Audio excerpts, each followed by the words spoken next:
Здраво на сите и добре дојдовте во уште еден разговор на тема театарот во време на пандемија.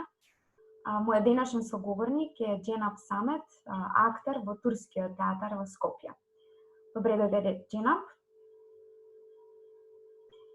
Здраво, добре те најдов. Ти благодарам што ја прифати поканата да го реализираме овој разговор и да ги споделиш со нас своите доживувања, размислувања и ставови за театарот во време на пандемија. Исто така благодарам што ме покани во емисијата или во лайв шоу, како и да е, што веќе мораме многу работи често пати да го правиме ова, дали за некои новини, дали за архиви, дали за вакви некои разговори или интервјуа, мораме веќе да користиме онлайн апликации или видео снимки, како да кажем. Благодарам се пак. Да, се надевам дека ова ќе биде една платформа пред се, во која што ќе си ги споделиме ние театарските уметници и професори своите размислувања. И од тука е првото прашање кое што го поставувам на сите соговорници, а тоа е што значи да се биде театарски уметник во време на пандемија, во случајов што значи да се биде театарски актер. И како второ прашање, како го доживеа затворањето на театрите и како ти минаа првите полициски часови? Слагенам. Тоа не е... Само извинете, ќе морам да те прекинам бидејќи се укочи сликата. Па ја гледам дека нешто и кај мене се изгуби. Еве, со ова се соочуваме за почеток. Да.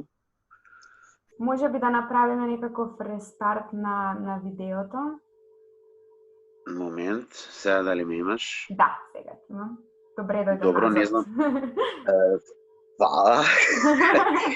Добро, сега ме имате и ме слушате, така? Така е. Добро. Сега вака, прашањето, како се чувствувам? Мислам дека сите актери се чувствуваат лошо во периодов. За жал, не за жал, тоа е многу добра работа, што театарот е, според мене, на различна гранка, различен дел на уметноста, кој што за жал не може да се случи во ваква ситуација. Не може да се направи, да се создаде театар преку онлайн линија. Се трудиме да правиме нешто, но за мене се додека театарот не е жива материја, се додека не сме во група кај што можеме да создадеме на сцена нешто, тоа не е театар. Колку и да се трудиме, но ќе се трудиме сепак, колку и да измислуваме некои работи, тоа сепак излегува од границите на театарот. Така што и јас не прифаќам никаков друг театар, освен на сцена, во живо пред публиката, со публиката и со колегите, со режисер или било како и да е театарот. Тоа е тешко што ние стагнираме, како и сите други театри, целиот свет. Нема да кажам дека седиме дома, не седевме дома нормално, дали правевме нешто, некои домашни работи завршувавме, дали се занимававме со нешто сосема трето, што воопшто не сме знаели ни дека имаме втори, трети видови на таленти во нас, што теа тек во овие денови почна тоа да произлегува од нас. Но дали читаме, дали снимаме некои клипчиња, монтираме некои работи, се занимаваме со уметноста и театарот, но не во театар. Тоа би можело да биде добро за некои работи кои што не сме имале време до сега тоа да го направиме, да читаме некои книги, да студираме некои работи што до сега не сме имале можности, да анализираме текстови, да анализираме карактери, кои што дали сме ги глумели или се уште не сме ги глумели, но сепак имаме време за повеќе анализи, читање и добивање знаење на некој начин. Тоа би било одговорот, попростиот одговор за тоа прашање, пошто тоа е широк поим, но глобала дали значи ова ми се свиѓа, не ми се свиѓа воопшто. Јас си го сакам театарот и сакам за што поскоро време да се вратам в театарот. и да почнеме да ги реализираме проектите што делумно некои се веќе почнати, а некои па воопшто не се почнати, и очекуваме тие да ги реализираме и да се дадеме пред публиката за да можат да не оценуваат дали сме добри или лоши, како и секогаш што си беше во времето. Да, особено затоа што сега е и 70 годишнината на турскиот театар. Да. И наеднаш тој прекин со публиката се случи, започнаа проекти да се работат, но сето тоа беше прекинато. Впрочем, како и во сите сегменти на нашето општество, сите професии се префрлија на некој начин на интернет, па и така и турскиот театар се обидува да ја задржи таа конекција со својата публика преку пораки од актерите, преку видео снимки, кратки видео арт проектчиња со цел да се зачува таа конекција со публиката, но сепак сме приморани на некој начин сето тоа повторно да го правиме од дома. Ме интересира како изгледа тој процес на претворање на приватниот простор во работен простор.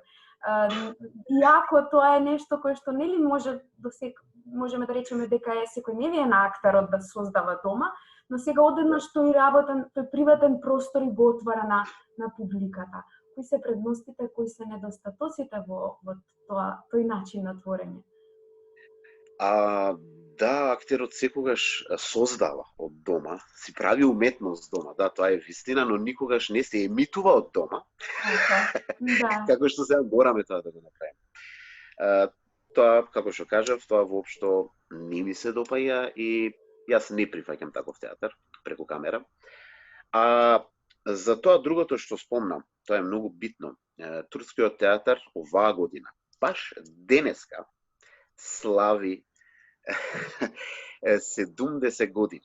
Денеска, пред 70 години, е играна првата представа во Турскиот театар Скопје. Ние тоа, пак ќе кажам, за жал, се трудиме онлайн на било каков начин, со било какви емитувања на клипчиња или слайд шоудови, од стари слики, стари фотографии од театарот, со прикажување на информации, какви представи, кои години, кои режисери. 70 години се многу години, сваѓане. Тоа ти веќе знаеш. Не може тоа да се покаже или да се информираат луѓето со клипче од 10 минути или од 5 минути. Тоа е, значи таму живееле луѓе, умреле луѓе на таа сцена, произведувале уметност од се срце. И колку и да ги спомнеш, колку и да ги пишуваш, колку и да ги покажеш нивни слики, а што за жал знаете нашите архиви колку работеле во тоа време, како работеле, колку можеле да бидат сочувани сликите или видеоматеријалите, тоа е многу слабо. Баш деновиве ние како глумци од театарот тоа се трудиме да го правиме. Баш работам моментално со уште неколку помлади глумци кои што ни помогаат од театарот.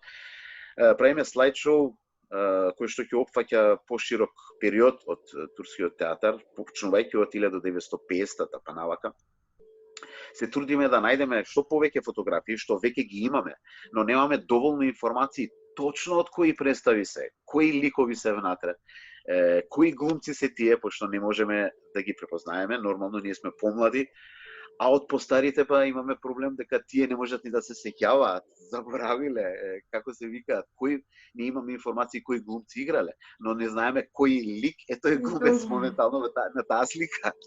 И се мачиме да најдеме година, да претпоставуваме која представа е, според информациите што ги имаме, и баш правиме една мала го студираме турскиот театар моментално со неколку глумци, баш така да кажам. Тоа многу ми е мило што го правам тоа. Па за неколку дена тоа ќе се емитува на нашиот портал, Facebook страна, Instagram страна, исто така, сајтот, официјалниот сајт. така што тоа ќе биде мрежно покажано и емитувано. Тоа нема да биде еден клип нормално. Тоа ден по ден, секој ден по малку нешто ќе се потрудиме да покажеме и плюс меѓувреме ќе имаме други клипчиња снимени од денешните наши глумци, помлади или постари, и тие ќе се емитуваат чест на тоа, на 70 годишнината. Годишнината, што ние како ансамбл веќе бевме подготвени, имавме проект програма кој што оваа година тоа требаше да се случи со разновидни изложби, со емитување на филмографии, да кажам, филмови во името на турскиот театар. Тие веќе беа подготвени материјалите и се, само тоа требаше да биде да почнеме да работиме врз тоа. И за жал, заради пандемијава, тоа све пропадна во вода. Односно се одложи, да се надеваме дека само се кажеме, одложи. Да. Може тоа истото да го направиме. Се прекина тонот? Еве го секојдневието на актерите, режисерите во време на пандемија. Ова е прилично добар пример за тоа со што се соочуваме. Така да, што и да кажам, колку и повеќе и помалце, мислам, тоа сепак е малце. Не може да се зборува како што кажа за сите 70 години актери, што не можам ни да мислам колку се вложиле на таа сцена во тој театар. Кои што ни инспирирале, впрочем, и нас на некој начин во нашиот. Инспирирале и ја го ценеле театарот, лаѓано, тоа е најбитно, што денеска ретко се случува тоа, за жал. Сме имале битни луѓе на сцена, не само од нашиот театар, не само од Македонија, не само од Балканот, од светот, битни глумци, битни режисери, познати светски режисери, кои што режирале на таа сцена. Режирале со тие глумци. Ние тоа историјата. Така. Турскиот театар, например, само онака информативно, има над 150 награди како театар добиен. Други се наградите лично што ги добиле глумците како најдобар глумец или најдобра женска улога, машка улога, тоа е друга работа. 150 награди има добиено само како театаристи од целиот свет, од држави кои што стварно нема ни да ни текне дека да можело театарот да иде до тие држави да добие награда. А да не зборам за европските држави или некои битни азиски држави кои што се тоа е веќе друго. Така да информативите колку и да збореме, тоа е малку. Така, се согласувам. Во изминатиот период некако на некој начин сите институции, театарски институции ги отворија своите архиви, впрочем како што сега и го прави тоа Турскиот театар, се со цел да го задржат тој контакт со публиката и почнаа прикажување на онлайн представи кои што веќе се одиграни во живо. Ме интересира како го доживуваш како гледач, како ги доживуваш овие представи. Некој од нив можеби не си имал шанса да ги изгледаш затоа што биле од далечното минато. Некој од нив можеби си имал шанса да ги изгледаш во живо и сега одеднаш се појавуваат на екранот и ги гледаш од комоцијата на својот кауч. Какво е тоа чувство кога не се случува театарот во самата театарска институција? Слагање на чувството е окей тоа што гледам. Ке се подсетам на представата, дали јас глумам во представата, играм или не, тоа не е битно, или нека постара представа, но не се задоволувам со тоа дека мораме тоа да го гледаме од телевизија, дека само така можеме да гледаме театар. Тоа не е окей. И уште друго што не е окей, театрите, барем нашите овде што се во околината, не беа подготвени за ваква една состојба, реална состојба, ни технички, ниту пак умно не беа подготвени. Например, нашите представи како прво, да речем, представа од 50 65-та, 65-та, како била снимена? Дали воопшто била снимена? И јас би сакал тие представи да ја гледам. Од 70-та, 80-та, 85-та, како е снимена? Која технологија имале тогаш за да може да ја снимат представата и ние да можеме таа представа да ја гледаме со целата уметност што ни ја прикажува. Дали гласот не се слуша убаво, дали снимката не е добра, дали значи како да ти кажам, окей е што само гледаш некои работи и полн си со тоа дека постоеле такви представи и дека некој од нив си успеал да ги гледаш воживо. А дека мораме така веќе да ги гледаме некои представи, тоа баш не ми се допаѓа. Така. Наспроти тие онлайн прикажувања на веќе одиграни представи во живо, се појавија проекти, авторите ги нарекуваат интернет перформанс или виртуелна представа, онлайн театар. Значи, проекти кои што се создадени во периодот на пандемијата и кои што на некој начин го одбележуваат ова време и се прилагодуваат на можностите што го носи ова време. Така е тој и таа од Велешкиот театар, интернет перформансот или виртуелната представа Илузии на Нела Витошевиќ, како и многу други од другите земји. Ме интересира како наспроти овие онлайн представувања на веќе одиграни представи ги доживуваш овие проекти кои што се создадени според препораките на однесување во ова време, невреме? Го ценам тоа што се трудиме и се трудат колегите, колешките, тоа да го направат. Нормално, трудот секогаш треба да се цени. Не дека тоа од сега постои. Тоа постоеше и порано. Онлайн театар постоеше и од секогаш, како што постои интернетот, постоеше и онлайн театар, постоеше филмови кои што ги велевме театарски филмови, нели? Баш филм снимен на сцена со глумци од театар, значи постојат и такви филмови од порано.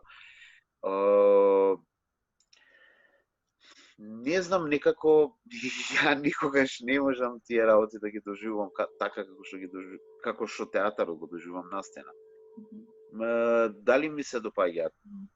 Можно е нешто да ми се допадне, окей да изгледа, но дали би сакал тоа редовно да го правам? Не.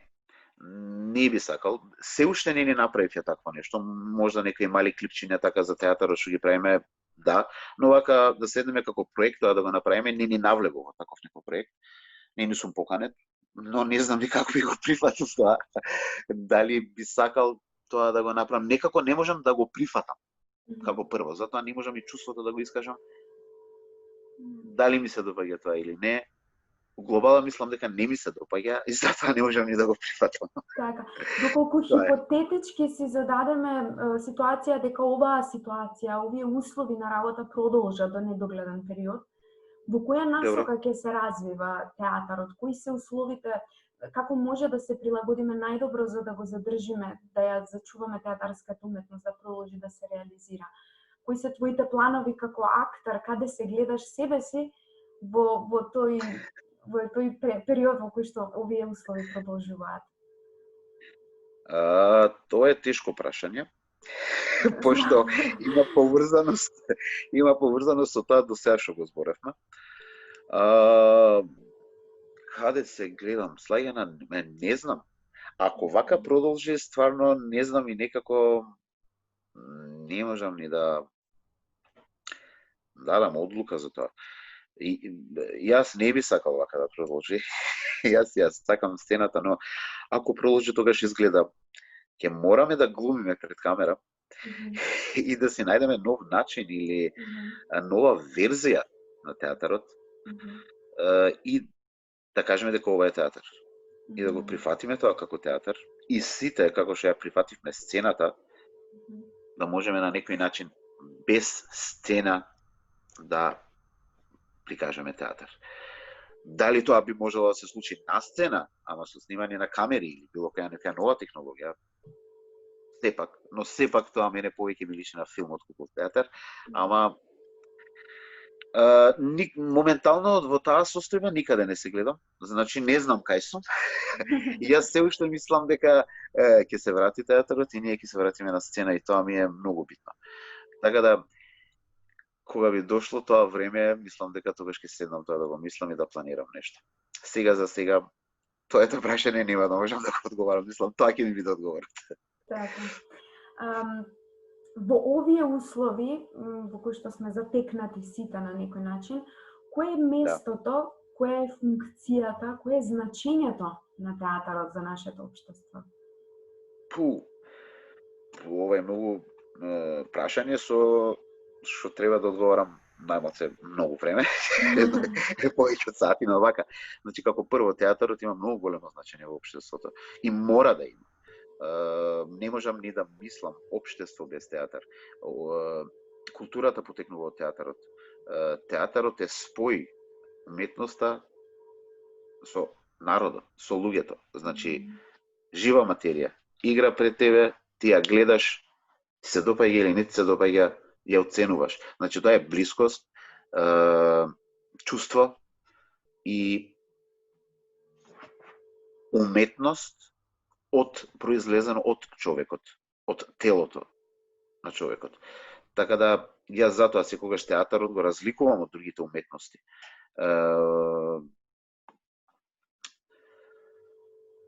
Општеството не може да опстане без театар. Барем не може да дознае некои работи, не може да има широк видик или отворена гледна точка кон животот. Мислам дека театарот дава можност еден човек да добие култура, знаење,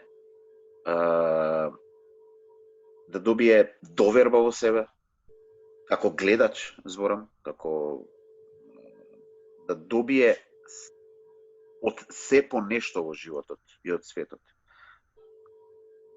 Некои театарски представи немаат, да речеме, не се уметнички, да кажеме, но сепак постојат и сепак тие се презентираат пред луѓето, тие представи.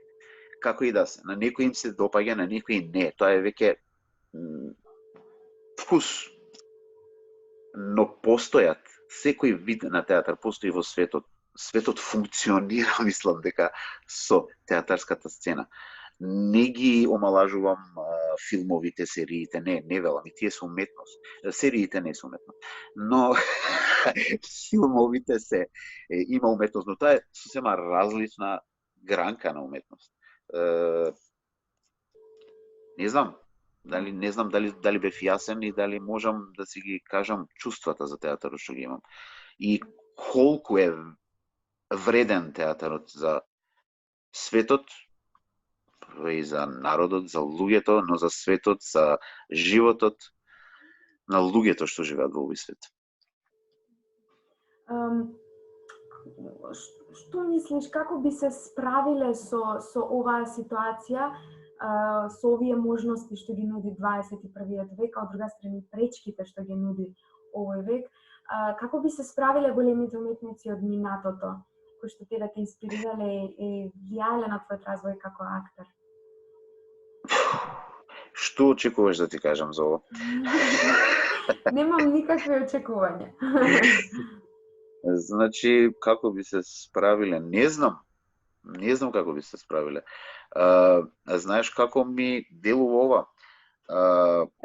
Како тие би действувале, во која насока тие би влијале на развојот на театарската уметност со сите овие услови што се случуваат денес, пандемија, новите технолошки можности како што е интернетот, конекција со светот, иако сме на некој начин откинати од светот, во таа насока можеби ќе биде појаснено. Слагано, очигледно е дека ние како разговараме, театарот мора да се случи вака, како што сме моментално јас и ти.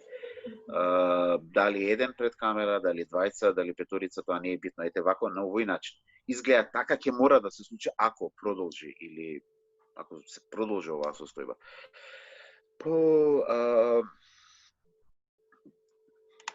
Мене состојбата, ситуацијава ми е некако како те опишам. Едно големо дрво со гранки, со лисија, со сите цветови и овошја што ги има на себе, да се потрудиш тоа дрво да го ставиш во некоја мала кутија. И јас така го чувствувам ова. Значи, според некого тоа е можно, но тоа реално не е можно. Барем ја така се чувствувам.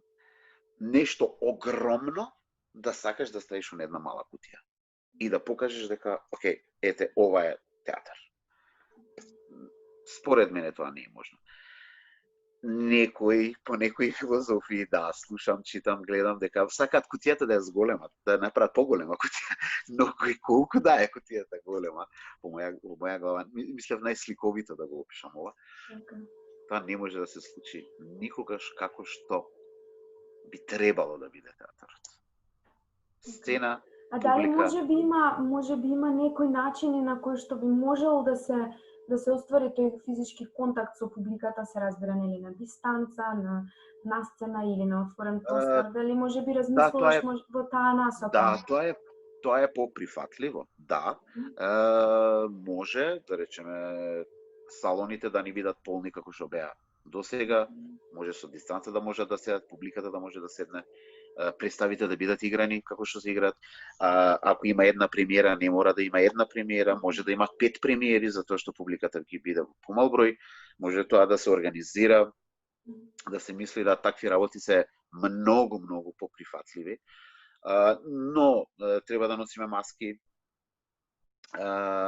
дистанцата мораме да ја зачуваме, но маските кај глумците може тоа на некои места кога веќе имаат дистанца да не мораат со маски да играат, и ја би рекол воопшто да не играат ако веќе се сигурни во тоа дека не го носат вирусот или whatever, како и да се случува тоа. Значи, има можности се додека сме на театарот, на сцената.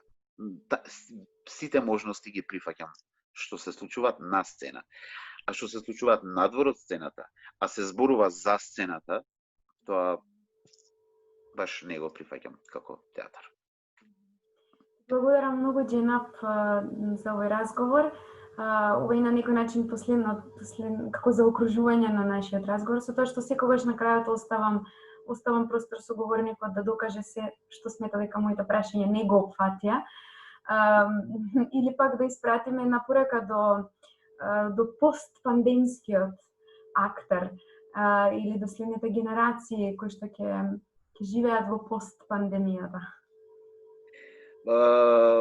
Океј, си имавме мал разговор кој што мислам дека доволно работи кажавме, јас барем си ги кажав своите чувства кон пандемијата и целата ова состојба ситуација што се случува во врска со театарот, барем сакав да си ги кажам и си ги кажав.